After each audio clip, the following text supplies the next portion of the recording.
विश्वंभर चौधरी आपल्यासोबत आहेत पुण्याहून. विश्वंभर चौधरी, आत्ता राम पुनियाने काय म्हटले ते आपण ऐकलं की ठीक आहे, या हे सगळे जे लोक आहेत हे काही धर्माचे नाहीत प्रतिनिधी, हे मान्य आहे. बेधडक विधानं केलेली आहेत, त्या विधानांना ऐतिहासिक आधार नाहीये. बोला तुम्ही, माधव भंडारी बोला. राम पुनियानी यांनी केलेली अनेक विधानं अनैतिहासिक आहेत. सांगा ना, सांगा.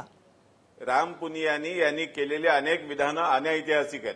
हो बोला ना, मग त्यांनी कुठली आहे? मुसलमान समाजाबद्दल जे म्हटलं त्याच्याशी मी काही प्रमाणात सहमत आहे की सगळे आतंकवादी आणि मुसलमान समाज एक आहे असं मानण्याचं कारण नाही, आणि आतंकवाद्यांमुळे मुसलमान समाज हा आरोपीच्या पिंजऱ्यात उभा राहतोय, मुसलमान समाजाचं नुकसान होत आहे, या पुनियांच्या मताशी मी सहमत आहे.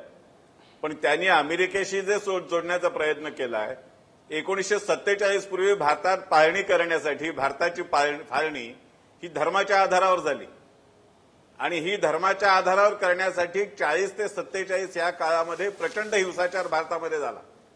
हा हिंसाचार इस्लामच्याच नावावर झाला, आणि हा इस्लामच्या नावावरती झालेला हिंसाचार जो होता तो काय अमेरिकेने प्रेरित केलेला हिंसाचार नव्हता. त्यावेळेला अमेरिकेचा भारताच्या आंतरराष्ट्रीय राजकारणावरती काही परिणाम नव्हता. त्यामुळे अशा तऱ्हेच्या अनैतिहासिक गोष्टी सांगून या सगळ्या आतंकवादाचं, दहशतवादाचं, त्याच्यामधला जो धर्माचा भाग आहे त्याच्यावरती पांघरून टाकण्याचा प्रयत्न हा धर्मनिरपेक्षतावाद्यांनी बंद केला. नाही, माधव भंडारी बरोबर आहे. ऐका, माधव भंडारी बरोबर. मी तुम्हाला विचारतोय, माझा मुद्दा असा आहे की समजा फाळणीच्या वेळी कुठलाही अमेरिकेचा प्रभाव नव्हता, मग कशाचा प्रभाव होता म्हणून हे घडतंय असं तुम्हाला वाटलं? कुठला प्रभाव होता मग? त्या फाळणी, भारताची फाळणी ही धर्माच्या आधारावर झाली हे आपण विसरतो. बरोबर, भारताची फाळणी धर्माच्या आधारावर झाली. हो, आणि ती धर्माच्या आधारावर करण्यासाठी हिंसाचाराचा वापर करून असं वातावरण निर्माण केलं गेलं की महात्मा गांधींना सुद्धा म्हणावं लागलं की हा पाकिस्तान देऊन टाका, इथे काही शांतता नांदणार नाही. ही परिस्थिती निर्माण केली गेली, आणि ती का केली, कुणी केली, कशा पद्धतीने केली याची चर्चा आपण गेल्या 70-75 वर्षात कधीच केली नाही, कारण आपल्या धर्मनिरपेक्षते चौकटीत ते बसत नाही. 75 वर्षात केली नाही ती चर्चा आपण आत्ता करूया. ती चर्चा आपण आत्ता करूया. आपण आत्ता ती चर्चा करूया. कोणी केलं, कोणी हे सगळं केलं केल्याशिवाय ती केल्याशिवाय भारतातल्या ढोंगी धर्मनिरपेक्षतावाद्यांनी जो भोंगळपेणा केला त्याच्यामधून हे प्रश्न निर्माण, भारतापुरते, मी भारताच्या बाहेरचं बोलत नाही, भारतापुरते भारताचे प्रश्न निर्माण झाले. त्याच्यामध्ये या ढोंगी धर्मनिरपेक्षतावाद्यांचा भोंगळपणा हा निश्चित जबाबदार आहे. आणि आता जे संकट भारतासमोर आणि सगळ्या जगासमोर उभा आहे त्याच्यामध्ये जरी पूर्ण सामील नसला तरी सुद्धा या दहशतवादाच्या मागे धर्माचा आधार घेऊन उभं राहिलं जात आहे. दुर्दैवाचं कसं आहे, निर्माण झालेलं पाकिस्तान एक संध नाही. पाकिस्तान, बांगलादेश वेगळे झाले, पण आज नाही, पाकिस्तान आणि बांगलादेश वेगळे झाले, यातून सिद्ध हेच झालं की धर्माच्या नावावर काही उभं राहू शकत नाही. राम पुनियानी वारंवार ते असं म्हणतायत की ढोंगी धर्मनिरपेक्षतावादी आहेत, आणि तुम्ही जे काही केलं त्याबद्दल बोलतायत. काय उत्तर आहे तुमचं? देखिए, पहले तो भंडारी जी जो कह रहे हैं वो कह रहे हैं कि मैंने जो कहा उसका ऐतिहासिक आधार नहीं है. वो दो चीज़ों में बहुत कन्फ्यूजन कर रहे हैं. जो आतंकवाद की समस्या है 2001 के बाद से उसको धर्म के आवरण दिया जा रहा है. भारत का जो विभाजन हुआ उसमें केवल इस्लामिक या मुसलमानों को दोषी ठहराना ये पूरी गलत बात है. वास्तव में भारत का जो विभाजन हुआ उसके 3 कारण थे. Number 1, British policy of divide end rule, अंग्रेज़ों की जो तोड़ो और राज करो की नीति. दूसरा, मुस्लिम सांप्रदायिकता. तीसरी, हिंदू सांप्रदायिकता. सांप्रदायिकता दोनों तरफ से थी.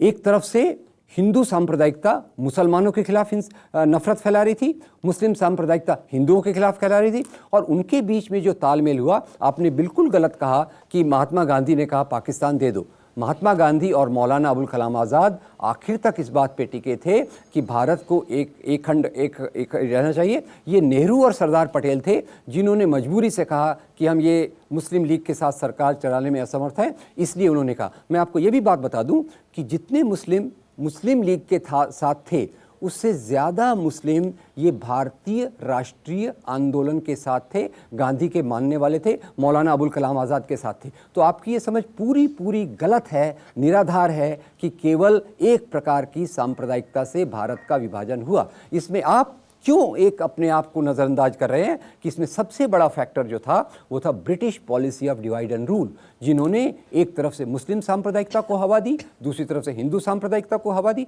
ये दोनों सांप्रदायिकता आज़ादी के आंदोलन में न तो इन्होंने हिस्सा लिया, और जो आज़ादी के आंदोलन में हिस्सा लेने वाले थे महात्मा गांधी के नेतृत्व में, उसमें सभी धर्मों के लोगों ने बराबरी से हिस्सा लिया। इसलिए एक किसी समाज को दोष देना ये इतिहास की सबसे बड़ी विडंबना है। और जो आप मुझ पे दोष लगा रहे हैं कि मैं ऐतिहासिक बात नहीं कर रहा, मुझे लगता है कि आपको थोड़ा इतिहास को निष्पक्ष तौर से देखने की ज़रूरत है। सांप्रदायिक प्रवृत्ती मग दोन्ही असतील, हिंदू असतील किंवा मुस्लिम असतील, त्यांचा स्वातंत्र्य चळवळीशी काही संबंध नव्हता, अशा प्रकारचं एक विधान राम पुण्यानी केलेलं आहे।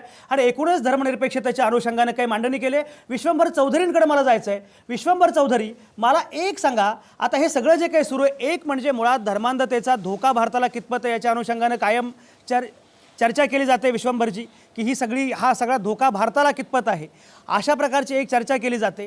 पण आता मला सांगा की आता खरोखरच या अनुषंगाने भारताच्या समोर कुठली आव्हानं आहेत?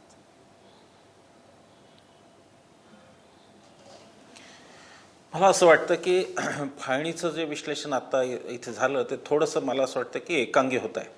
याचं कारण असं की फाळणीची बीजं ही जिना आणि टिळकांच्या लखनौ करारात 1916 पासूनच्या आहेत, आणि सांप्रदायिकता जी त्यावेळेला फाळणीच्या आधी हिंदू सांप्रदायिक म्हणून हिंदूंचं राष्ट्र अशी मागणी फार क्षीण होती, ती काही फार विशेष नव्हती।